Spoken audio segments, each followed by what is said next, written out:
어제 말씀의 내용은 20장의 전체에서 나와 있는 내용의 결론이었죠. 어, 그 예수님의 권위는 어디서 오는가? 예수님의 권위는 예수님 자신이 권위시죠. 우리의 모든 권위가 예수님이시고 예수님의 권위는 예수님 자신이셨습니다. 하나님 자신이셨죠. 그래서 이제 다윗의 자손이라고 말하지만 예수님은 다윗에게도 권위자시고 예수님 자신이 참 권위의 근본이심을 말씀하시는 내용이었습니다. 오늘 3월 14일 월요일 말씀은 누가복음 21장 1절부터 9절까지 말씀입니다. 말씀을 읽습니다. 시작. 예수께서 눈을 들어 부자들이 헌금함에 헌금 넣는 것을 보시고 또 어떤 가난한 과부가 2렙돈 넣는 것을 보시고 이르시되 내가 참으로 너희에게 말하노니 이 가난한 과부가 다른 모든 사람보다 많이 넣었도다. 저들은 그 풍족한 중에서 헌금을 넣었거니와 이 과부는 그 가난한 중에서 자기가 가지고 있는 생활비 전부를 넣었느니라 하시니라. 어떤 사람들이 성전을 가리켜 그 아름다운 돌과 헌물로 꾸민 것을 말하며 예수께서 이르시되 너희 보는 이것들이 날이 이르면 돌 하나도 돌 위에 남지 않고 다 무너뜨려지리라. 그들이 물어 이르되 선생님이여 그러면 어느 때에 이런 일이 있겠사오며 이런 일이 일어나려 할 때에 무슨 징조가 있사오리까? 이르시되 미혹을 받지 않도록 주의하라. 많은 사람이 내 이름으로 와서 이르되 내가 그라하며 때가 가까이 왔다 하겠으나 그들을 따르지 말라. 난리와 소요의 소문을 들을 때에 두려워하지 말라. 이 일이 먼저 있어야 하되 끝은 곧 되지 아니하리라. 아멘. 이제 예수님께서 성전에서 백성들이 헌금궤에 헌금을 넣는 것을 이렇게 지켜보고 계셨어요. 그런데 부자들은 많은 헌금을 하는 거예요. 당시에 이 바리새인들 율법주의자들은 하나님 앞에 헌금을 드리는데 많이 넣는 것을 표현하기 위하여서 이렇게 화폐 단위가 낮은 것으로 바꿨대요. 그래가지고 그냥 이 헌금 자루를 가지고 와서 거기다가 쏟아 넣는 거예요. 그러면은 헌금 넣는 소리가 쫙 나겠죠. 그런데 이 가난한 과부는 하나님께 드릴 그 헌금이 없어요. 딱 2렙돈. 이 2렙돈은 한 렙돈이 뭐냐면 가장 작은 단위의 화폐인데 한 렙돈이 남자 장정이 하루 일한 품삯의 128분의 1이래요. 1렙돈이. 그러니까 이 하루 장정이 하루 일한 128분의 1이니까 아주 작은 금액이죠. 근데 가부는 2렙돈을 넣었는데 자신의 생활비 전부를 드린 거예요. 다시 말하면 이제 하나님께 그 헌금을 다 드리고 나면 이제 자기는 아무것도 없는 거예요. 아무것도 없어서 굶어야 돼요. 이것은 뭐냐면 하나님께 자기 자신을 온전히 의탁하는 거예요. 이게 바로 가부의 헌금이었어요. 그러니까 또 이렇게 부자들은 직위가 높고 그런 사람들이잖아요. 이 부자들은 헌금을 많이 하면서 실제로 그랬다고 합니다. 과부들이 이렇게 돈이 없잖아요. 과부들은 그때 당시 과부 그러면 그냥 가난한 사람의 상징이었죠. 그런데 과부들이 헌금 넣는 것을 보면서 비난했다고 합니다. 예. 그런데 과부는 하나님 앞에 생활비 전부를 드린 거잖아요. 그래서 이것은 무엇을 의미하냐면 하나님께 자기 자신을 온전히 의탁하는 거예요. 다시 말하면 이 과부는 헌금의 본질에 그 전형적인 모습인 거죠. 여러분, 헌금의 본질은 뭐냐면 많이 드리고 적게 드리고 이것보다도 헌금의 본질은 신앙의 고백이거든요. 신앙의 고백인데 어떤 고백이냐? 나는 이 그 눈에 보이는 이 물질을 의지하지 않고 하나님을 의지합니다. 하나님께 내 삶을 의탁합니다. 라는 자신의 신앙의 고백을 드리는 거예요. 이게 바로 헌금의 본질인데 그렇게 본다면, 신앙의 본질로 본다면 이 과부는 완전히 의탁한 거잖아요. 자기 자신을 완전히 의탁한 거잖아요. 이게 이제 과부가 부자들이 또 이 그 공무원들이 적게 넣는다고 비난해서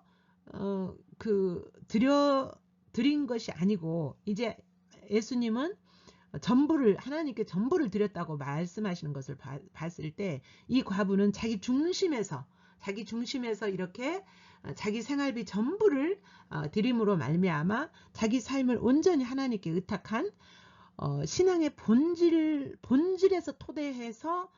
토대에서 헌금을 드렸고, 부자들은 가난한 사람과 비교해가지고 자기들이 헌금을 많이 한다고 생각해서 우월의식을 가진 거예요. 이것은 헌금의 본질이 아니에요.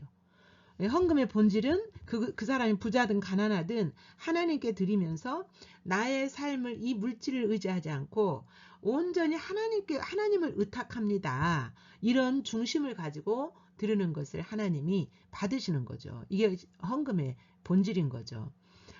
근데 이제 이런 그 종교 지도자들, 부자들, 그 외식하는 율법주의자들, 이런 사람들은 이 본질이 빠져 있는 거죠. 그 다음에 이제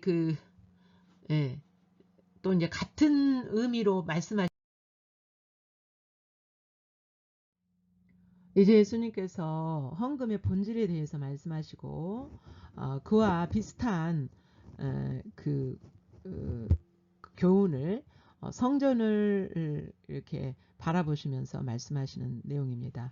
어떤 사람들이 성전을 가리켜 그 아름다운 돌과 헌물로 꾸민 것을 말하며 예수께서 이르시되, 여기서 어떤 사람들이라고 나오는데 마태복음에는 제자들이라고 말씀하세요. 제자들이 성전의 그 화려하고 아름다운 것을 보면서 예수님 보시옵소서 얼마나 아름답습니까? 이렇게 말했을 때 예수님께서는 그 성전의 본질을 잃어버린 그 성전의 본질은 뭡니까? 성전의 본질은 그 성전에서 예배하고 기도하면서 하나님을 만나고 하나님의 의중과 뜻을 알아서 그 하나님의 의중과 뜻대로 살아가는 것이 성전의 본질인데, 완전히 성전에서 그런 하나님이 의도하시는 것은 일어나지 않고 완전히 그 성전에서 장사하는 소굴로 만들어 버렸죠. 그래서 하나님 앞에는 그것이 아무리 그들이 드리는 예배가 많고 또 성전의 모습이 아무리 화려하고 할지라도 본질이 없으면 그것은 아무 유익이 없고 아무 소용이 없는 거죠. 그래서 하나님께서는 그 성전이 의미가 없기 때문에 헐어버려야 되는, 오히려 그 성전이 우상이 되는 그런 거기 때문에 그들은 하나님을 믿지 않고 성전을 믿었어요. 유대인들이. 그래서 이 성전은 허물어져야 되는 그런 존재인 거죠. 그런데 제자들 내지는 어떤 사람들은 이 화려한 성전, 외형적으로 크고 웅장하고 화려한 이 성전에 매료된 거죠. 그러니까 이 성전의 그런 성전의 기능을 잃어버린 이 성전이 어떻게 될 것이냐면,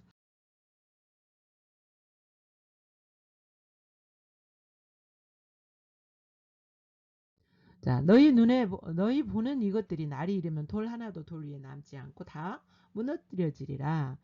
이제 그 실제로 예수님 말씀하시는 대로 예루살렘 성과 성전이 무너지는 날이 옵니다.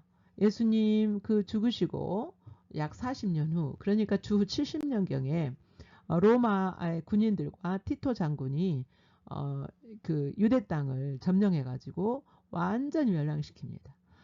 이 전쟁이 이렇게 멸망하는 날이 이제 여기까지 온 배경은, 역사적인 배경은 있는데 이 시간에 다 설명하기 그러니까, 아무튼 어쨌든 간에 이 성전은 하나님께서 보실 때는 너무 본질에서 완전히 떠나버린 그런 성전이기 때문에 겉으로는 화려하고 웅장하고 거기에서 많은 제사들이 드려질지라도 하나님께서는 아무 소용이 없는 것처럼 보이는 거죠. 그 성전이. 그래서 이렇게 하나님께서 무너뜨려 버리십니다. 있습니다. 시작. 예수께서 눈을 들어 부자들이 헌금함에 헌금 넣는 것을 보시고 또 어떤 가난한 과부가 2렙돈 넣는 것을 보시고 이르시되 내가 참으로 너희에게 말하노니 이 가난한 과부가 다른 모든 사람보다 많이 넣었도다. 저들은 그 풍족한 중에서 헌금을 넣었거니와 이 과부는 그 가난한 중에서 자기가 가지고 있는 생활비 전부를 넣었느니라 하시니라. 어떤 사람들이 성전을 가리켜 그 아름다운 돌과 헌물로 꾸민 것을 말하며 예수께서 이르시되 너희 보는 이것들이 날이 이르면 돌 하나도 돌 위에 남지 않고 다 무너뜨려지리라. 그들이 물어 이르되 선생님이여 그러면 어느 때에 이런 일이 있겠사오며 이런 일이 일어나려 할 때에 무슨 징조가 있사오리까. 이르시되 미혹을 받지 않도록 주의하라. 많은 사람이 내 이름으로 와서 이르되 내가 그라하며 때가 가까이 왔다 하겠으나 그들을 따르지 말라. 난리와 소요의 소문을 들을 때에 두려워하지 말라. 이 일이 먼저 있어야 하되 끝은 곧 되지 아니하리라. 아멘. 이제 여러분에게 그 클릭되어진 말씀 진리, 또 비춰진 하나님, 비춰진 여러분의 모습을 바라보면서 하나님 앞에서 마음과 이렇게 몸을 집중하여서 묵상하시기를 축복합니다.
이제 묵상 중에 주신 말씀 만난 그 주님을 그 주님이 무엇을 어떻게 여러분이 반응하기 원하시는지 기록하시면서 다시 묵상하십니다.